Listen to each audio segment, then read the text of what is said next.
Delight IAS पर आप सभी का एक बार फिर से बहुत-बहुत स्वागत है।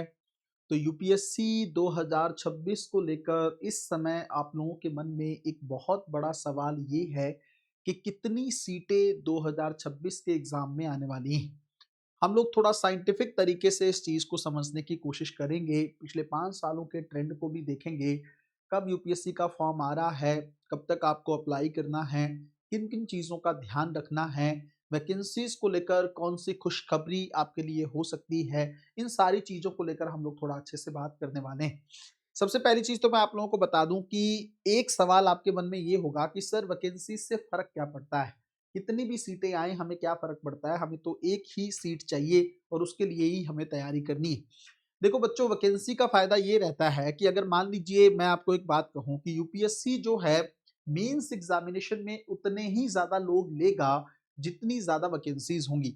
अगर वैकेंसीज़ कम होंगी तो उतने ही कम लोग प्रीलिम्स को क्वालीफाई करेंगे, तब कट ऑफ इंक्रीज़ हो जाता है। इसका मतलब वैकेंसीज़ ज़्यादा होती हैं तो कट ऑफ कम होता है, अगर वैकेंसीज़ कम होती हैं तो कट ऑफ ज़्यादा होता है। कई बार आप लोग कट ऑफ के आस-पास होते हैं और वैकेंसीज़ कम होने के चलते आप उस लिस्ट से बाहर हो जाते हैं। तो ये मैं आपको बता रहा हूँ कि वैकेंसीज़ के बारे में अपडेट रहना इसलिए ज़्यादा ज़रूरी है या ज़्यादा वैकेंसीज़ होना इसलिए ज़रूरी है ताकि आप प्रीलिम्स एग्ज़ामिनेशन को आसानी से क्वालीफ़ाई कर पाएँगे। आपके मन में एक चीज़ ये भी आएगी कि सर प्रीलिम्स क्वालीफ़ाई करने से क्या होगा? मेंस भी तो क्वालीफ़ाई होना चाहिए। लेकिन देखो, अगर प्रीलिम्स आप क्वालीफ़ाई कर लेते हो ना, तो मेंस के लिए आप थोड़ा-सा एक्स्ट्रा एफर्ट कर सकते हो। जैसे देखो, प्रीलिम्स के अंदर आपके पास खोने के लिए कुछ नहीं होता, 2 पेपर हैं, दोनों ही क्वालीफ़ाई होने चाहिए या कट ऑफ पहले में बनना चाहिए, तब आप निकलोगे।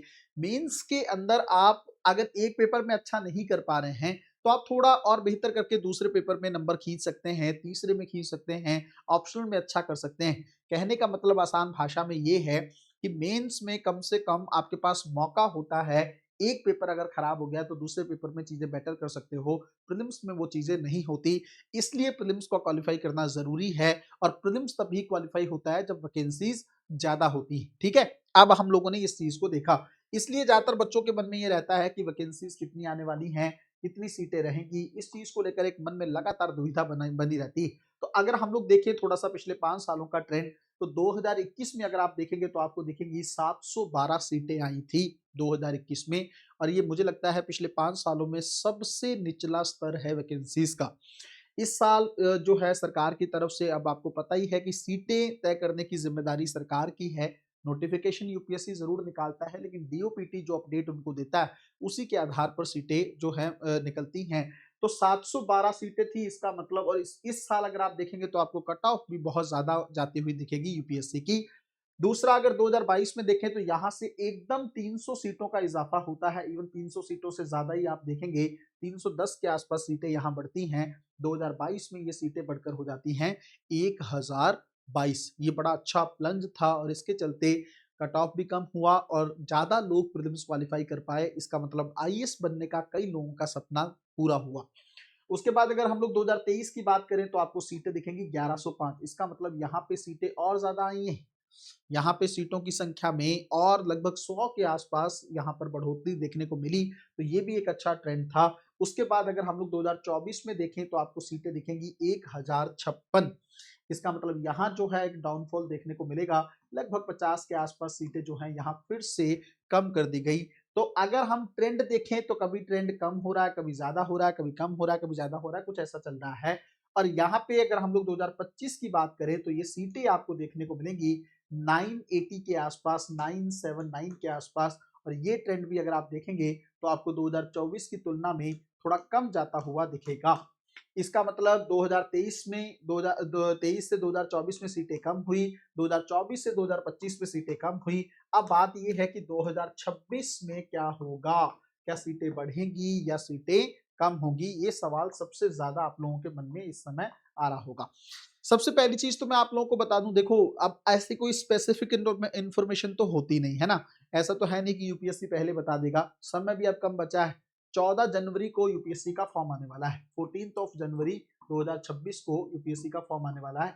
क्योंकि थोड़ा बहुत जैसे ऐसे रहता है कि कुछ जैसे कई बार कोई अधिकारी नोन में होता है या कुछ चीज़ें पता लग जाती हैं, तो उसके बिहाफ़ पर मैं एक चीज़ आप लोगों को बता रहा हूँ कि कुछ आइडिया इस चीज का ये निकल के आ रहा है कि इस बार यूपीएससी 1000 प्लस ही सीटों के लिए आपको फॉर्म देने वाला है। इसका मतलब निश्चिंत आपको इस चीज के लिए हो जाना है कि इस बार सीटों में बहुत ज्यादा कमी देखने को नहीं मिलेगी। सीटें इस बार अच्छी खासी यूपीएससी पूछ रहा है। ये बढ़ सकती हैं, कम होने की संभावना थोड़ी सी कम है। अब आप कहेंगे सर अगर मान लीजिए 1000 सीटें आती है तो क्या ये पॉजिटिव चीज है, नेगेटिव चीज है, या इससे ज्यादा सीटें होनी चाहिए थी? वैसे तो देखो यूपीएससी में या अगर देश में हम लोग देखें आईएएस की भी कमी है, आईपीएस की भी कमी है, इवन जो सेंट्रल सर्विसेज हैं वहां पर भी रिक्तियां बनी हुई हैं। सरकार उनको फिल करने की कोशिश नहीं कर रही है, धीरे धीरे सरकार बढ़ा रही है। बासवान कमेटी ने भी बोला था कि आप आईएएस ज्यादा भर्ती करिए क्योंकि आईएएस देश में बचे नहीं हैं और स्टेट गवर्नमेंट से आपको डेपुटेशन के तौर पर भी चीजें नहीं मिल पाती।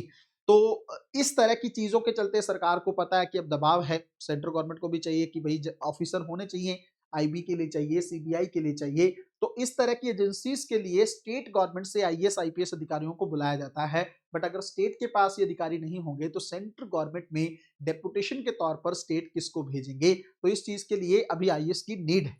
तो एक बात तो ये है कि भई वैकेंसीज हैं, सीटें खाली पड़ी हैं और काम हो नहीं रहा है, तो इसलिए सरकार की मजबूरी भी है कि आईएएस की भर्ती होती रहे। दूसरी बात ये है कि अगर मैं आपको एक बात बताऊं कि अगर सीटें 1000 के आसपास रहती हैं तो मेंस एग्जामिनेशन में अच्छे खासे लोग क्वालिफाई करते हैं।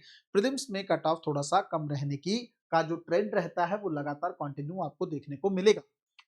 अब अच्छा आने वाले टाइम में ऐसा हो सकता है कि सरकार एकदम से जो सीटें यहाँ पे की थी ये सरकार फिर से करे। क्यों? क्योंकि सरकार का मैंने आपको कई बार बताया है कि मिनिमम गवर्नमेंट और मैक्सिमम गवर्नेंस का जो इनका एक लोगो है, एक नारा ये लोग देते हैं कि लोग कम होने चाहिए, काम ज्यादा से ज्यादा होना चाहिए। तो उस बेस पर और इवन रेवेन्यू लॉस को लेकर चाहे स्टेट गवर्नमेंट हो, सेंट्रल गवर्नमेंट हो, ये हमेशा कहते रहते हैं कि राजस्व घाटा बढ़ रहा है, हमारे पास देने के लिए सैलरीज नहीं है, हमारे पास देने के लिए सब्सिडीज नहीं है। तो वो अपना एक दुख स्टेट गवर्नमेंट्स का और सेंट्रल गवर्नमेंट का हमेशा रहता है। लेकिन अगर आप सिर्फ राजस्व के बेस पर आप नए आईएएस अधिकारियों की भर्ती नहीं कर रहे हैं तो आप इस चीज को भी आपको एक्सेप्ट करना होगा कि प्रशासनिक क्षमता भी इससे कम होती है। तो 1000 के आसपास सीटें आ रही हैं, निश्चित हो जाना है आप लोगों को। 14 जनवरी को यूपीएससी की तरफ से फॉर्म जो है जारी कर दिया जाएगा। अब आप लोगों को किस चीज का ध्यान रखना है? पहली बात तो ये है कि देखो आपको ये तो सोचना ही नहीं है कि कट ऑफ कितनी जाएगी या मुझे कट ऑफ के आसपास की तैयारी करनी है, नहीं। आपको अपने मन में एक बात बिठा लेनी है कि मुझे 120 से ज्यादा मार्क्स जो हैं प्रीलिम्स एग्जामिनेशन में स्कोर करने हैं और उसके अपने अपने तरीके हो सकते हैं। जब तक आपका बेसिक बहुत अच्छा नहीं होगा, फाउंडेशन अच्छा नहीं होगा, तब तक इमारत बहुत अच्छी आप खड़ी नहीं कर सकते।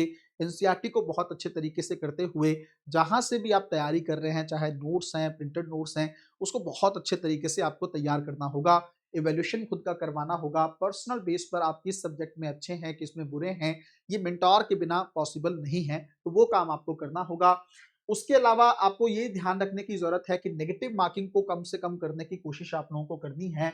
और तीसरी चीज ध्यान रखने की ये है कि जो सर्टिफिकेट को लेकर इश्यूज रहते हैं, है ना, जिनका कास्ट सर्टिफिकेट लगता है, उसमें गलती मत करिएगा क्योंकि बहुत सारे लोगों की जो जॉब है वो सरकार ने ले ली है, उनको जो है सर्विस नहीं मिल पाई है। ये कल को आपके साथ भी ना हो। आप इतनी मेहनत से एग्जाम निकालोगे और आपके पास सर्टिफिकेट की कमी रही या आपका सर्टिफिकेट गलत रहा, इनकम सर्टिफिकेट आपके पास नहीं रहा या किसी डॉक्यूमेंट में आपने गलती कर दी है, क्रीमी लेयर या नॉन क्रीमी लेयर में आपने इशू कर दिया है, ईडब्ल्यूएस सर्टिफिकेट में आपने इनकम को छुपाया है, अगर ऐसा कुछ भी आप लोगों ने किया है तो आपको एक बहुत बड़ी समस्या का सामना आने वाले टाइम में करना पड़ सकता है। तो वो सारी चीजें पहले से तैयार रखिए। जैसे ही 14 तारीख को फॉर्म आए अपने फॉर्म को अच्छे तरीके से फिल करने की कोशिश करिए। अगर आप चाहते हैं कि आपका प्रीलिम्स में 125-30 नंबर आराम से बन जाए तो आप डिलाइट आईएएस के अंतिम प्रहार बैच को ज्वाइन कर सकते हैं। सारे स्टैटिक सब्जेक्ट इसके अंदर मैं नोट डाउन करवा रहा हूँ, कुछ भी उसके अलावा आपको नहीं पढ़ना है। टेस्टिंग का मॉड्यूल इसके अंदर बहुत बेहतरीन है, कई बार पहले भी बता चुका हूँ कि एग्जामिनेशन हॉल में आप सवाल गलत ना करें, वो मॉड्यूल मैंने इस बार स्पेशली इसके अंदर ऐड किया है। तो पर्सनली मैं बच्चों को देखने वाला हूँ कि वो पॉलिटी के सवाल को किस माइंडसेट से अटेम्प्ट करता है, हिस्ट्री के सवाल को किस माइंडसेट से अटेम्प्ट करता है। पेपर बाहर जब वो करता है तब तो सवाल सही करता है लेकिन एग्जाम हॉल में गलत कर देता है। उस चीज को सुधारने के लिए इसमें टेस्टिंग मॉड्यूल है, कंप्लीट रिवीजन का मॉड्यूल है। जैसे ही एक सब्जेक्ट कंप्लीट होता है उसका रिवीजन होता है, फिर उसका टेस्टिंग होता है। ये सारी चीजें मैंने इसके अंदर ऐड कर रखी हैं। अगर आप चाहते हैं कि बेसिक आपका बहुत अच्छा रहे, बहुत आसानी से आप प्रीलिम्स में 130 से ज्यादा स्कोर करें, तो आप अंतिम प्रहार बैच को ज्वाइन कर सकते हैं। अगर आपका स्टैटिक अच्छा है बट करंट अफेयर में दिक्कत है, तो 36 महीने का करंट अफेयर जो है वो स्टार्ट हो चुका है। इसकी 2 क्लासेस हो चुकी हैं। एक डेमो वीडियो पब्लिक है, आप उस क्लास को देख सकते हैं। अगर किसी बच्चे को ना मिले, आप डिलाइट आईएएस के लाइव सेक्शन में जाएँ, उसमें पहली क्लास आपको करंट अफेयर की दिख जाएगी। आराम से तसल्ली से उस क्लास को देखिए और फिर देखिए क्या करंट अफेयर वैसा आपने कभी पहले पढ़ा है या आप तैयार कर सकते हो। अगर नहीं तो जल्द से जल्द इस बैच को ज्वाइन करें, ताकि आप बहुत आसानी से 40 से 45 नंबर अपना करंट अफेयर में या पेपर में इंक्रीज कर पाएं। ठीक है, तो मिलते हैं अगली वीडियो में। तब तक अपना ध्यान रखें, अपनी पढ़ाई को बहुत अच्छे तरीके से करते रहें। बहुत बहुत धन्यवाद।